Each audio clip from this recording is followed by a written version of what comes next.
Tetapi apakah kita percaya yang Tuhan sedang berikan saat ini adalah yang terbaik bagi kita saat ini menurut Tuhan? Maka saya selalu mengundang jenengan untuk berdoa, Tuhan, aku mau ini. Katakan permohonannya. Tetapi berilah aku kekuatan rahmat-Mu. Enggak berhenti pada permohonan. Tuhan, aku mau ini.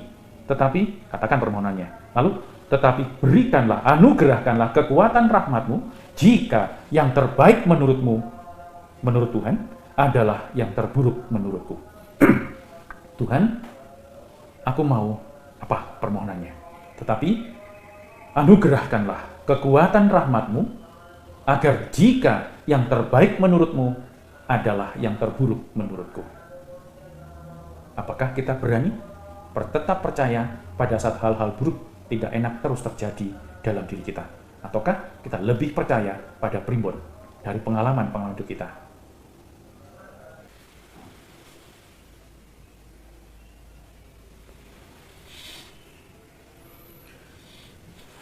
Tuhan Rajaku dan Allahku, kabulkanlah doaku, indahkanlah keluh kesahku, dengarkanlah suara permohonanku. Dalam nama Bapa dan Putra dan Roh Kudus. Amin.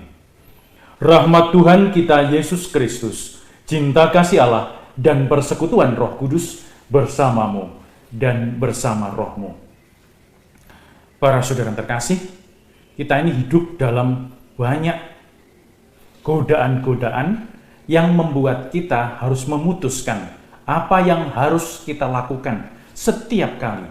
Setiap kali kita perlu memilih apakah kita berani percaya kepada Tuhan yang hadir dalam setiap godaan itu, bukan Tuhan yang menggoda, tetapi Dia menguatkan hidup kita untuk memilih yang benar, ataukah kita mengandalkan apa yang kita pikirkan dan mampu kita renungkan saja.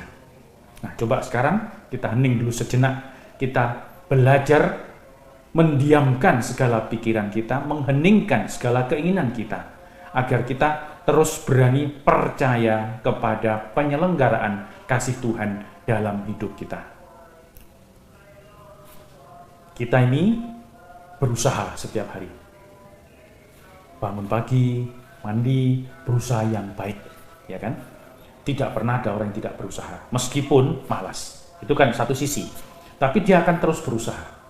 Entah kalau dia lapar, dia bangun dari kemalasannya, dia berusaha. Nah, usaha kita ini, aktivitas kita ini, untuk minimal menyenangkan diri sendiri, itu adalah suatu kegiatan yang mempermudah hidup kita, membuat diri kita nyaman.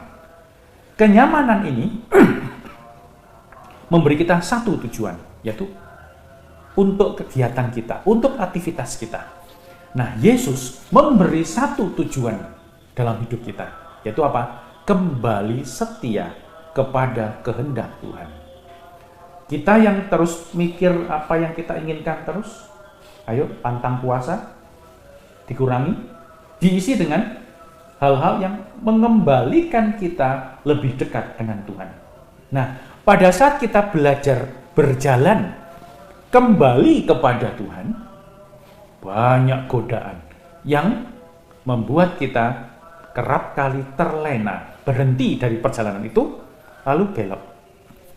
Maka kalau ingat kutipan yang mengatakan Yesus mengutus para muridnya, tapi dengan pesan, jangan memberi salam lo ya. Kalau kamu memberi salam di tengah-tengah, kamu akan berhenti dalam perjalanan itu.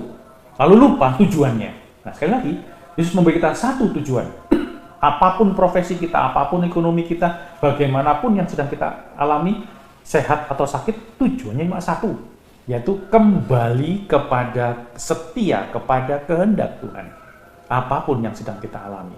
Lalu, jangan sampai apa yang kita sedang alami, lalu yang kita rindukan, yang kita inginkan, membuat kita berhenti atau bahkan berbelok dari jalan kesetiaan ini. Maka kita perlu waspada. Sekali lagi, masa prapaskah itu perlu masa kewaspadaan, di mana kita perlu waspada akan apa yang kita minta, apa yang kita cari. Pintu mana yang mau kita ketuk? Kerap kali ini gambaran menarik mengetuk pintu. Ketuk, Tuhan, ketuk depan ini. Tuhan, aku pengen anakku sembuh Tuhan. Apakah kesembuhan anak itu hal yang buruk? Sama sekali tidak. Tuhan, tobatkanlah suamiku Tuhan, tobatkanlah istriku Tuhan, buatlah baik anak-anakku Tuhan. Pintu ini kita ketuk, bahkan pintu ini kita ketuk, pintu sini kita ketuk, di sini ketuk, ketuk semua. Kita berusaha keras mengetuk pintu yang baik bagi perhitungan manusiawi kita adalah yang terbaik. Benar? Betul. Tetapi bukalah kemungkinan satu pintu. Tuhan datang, dia nyolek kita. Bangun. Bukan pintu itu, bukan pintu itu, bukan pintu itu yang mau tak buka. Kamu belum mampu masuk ke pintu-pintu itu. Kamu belum siap untuk masuk ke sana. Bangun, noleh ke belakang. Pintu itu yang mau kubuka. Bangun dan noleh, berbaliklah. Mungkin kita akan mengatakan, lah, kok salib Tuhan? Kok derita? Kok nggak enak Tuhan? Itu yang kita nyatakan kerap kali. Lalu kita berusaha menghindari kesetiaan kita kepada Tuhan. Mencari yang gampang, mencari yang mudah, mencari yang instan. Kita lupa proses ini. Lalu Yesus mengatakan pada yang terakhir, segala sesuatu yang kamu kehendaki supaya orang perbuat kepadamu, buatlah itu. Maka kita akan belajar pada hari Senin, simpati pada orang-orang yang paling hina. Mencintai, berbuat sesuatu untuk orang-orang yang paling hina sangat berbeda dengan orang-orang yang kita sayangi, orang-orang yang sepaham dengan kita. Kenapa? Kita akan mendapatkan feedback yang memuaskan, yang membuat kita nyaman, yang membuat kita punya semangat lagi untuk berbuat sesuatu. Berbuat sesuatu untuk orang yang kita tidak sukai, orang yang paling hina bagi kita, orang yang kita singkirkan, musuh-musuh kita, itu membuat kita harus berjuang. Seorang anak, sekali lagi, seorang anak kerap kali meminta apa yang baik baginya, tapi belum tentu orang tuanya memberikan, karena orang tua melihat bahwa itu bahaya bagi dia. Belum saatnya dia menerima hal-hal itu. Katakan ada orang tua yang sampai anaknya tuh SD kelas 4, kelas 5, dia tidak mengizinkan anak ini untuk memegang HP terlalu lama. Simpel, bisa katakan, ya Romo, nanti pada saatnya saya akan mengajari dia sungguh-sungguh bagaimana menggunakan HP itu. Ada orang tua lain mengatakan, enggak lah, dia harus pakai itu. Sejak kecil, sejak dia umur 3 tahun, terbiasa matanya melihat itu. Pada saat dia mau ulangan, sekarang udah SD kelas atas, kelas 6, kelas SMP, ngeluh selalu. Kenapa anak itu kok pinter Romo, bohong sama saya? Dia terus dia main games. Kerap kali kita perlu belajar melihat apa yang dilihat Tuhan. Kerap kali kita perlu belajar melihat apa yang baik yang belum kita lihat. Kita perlu belajar percaya akan Tuhan yang maha baik. Bukankah dia Bapamu yang di surga? Kalau kamu yang jahat tahu memberikan apa yang baik kepada anak-anakmu, bukankah Bapamu yang di surga akan lebih tahu lagi? Tetapi apakah kita percaya yang Tuhan sedang berikan saat ini adalah yang terbaik bagi kita saat ini menurut Tuhan? Maka saya selalu mengundang jenengan untuk berdoa, Tuhan, aku mau ini. Katakan permohonannya. Tetapi berilah aku kekuatan rahmat-Mu. Enggak berhenti pada permohonan, Tuhan aku mau ini. Tetapi katakan permohonannya. Lalu, tetapi berikanlah, anugerahkanlah kekuatan rahmat-Mu jika yang terbaik menurut-Mu, menurut Tuhan, adalah yang terburuk menurutku. Tuhan, aku mau apa permohonannya. Tetapi anugerahkanlah kekuatan rahmat-Mu agar jika yang terbaik menurut-Mu adalah yang terburuk menurutku.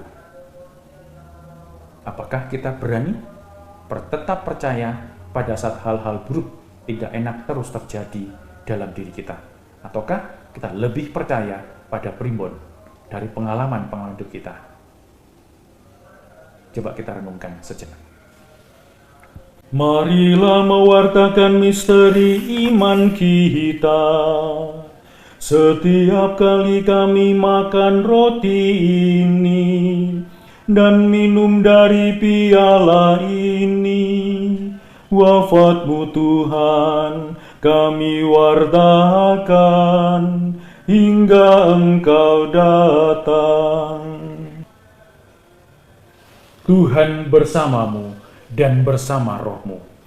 Saudara sekalian, hidup kita hari ini, anggota keluarga kita dimanapun mereka berada, senantiasa dibimbing, dilindungi, dan diberkati oleh Allah yang Maha Kuasa, Bapa dan Putra dan Roh Kudus. Amin. Para saudara yang terkasih, dengan demikian Ekaristi Kudus ini telah selesai. Syukur kepada Allah.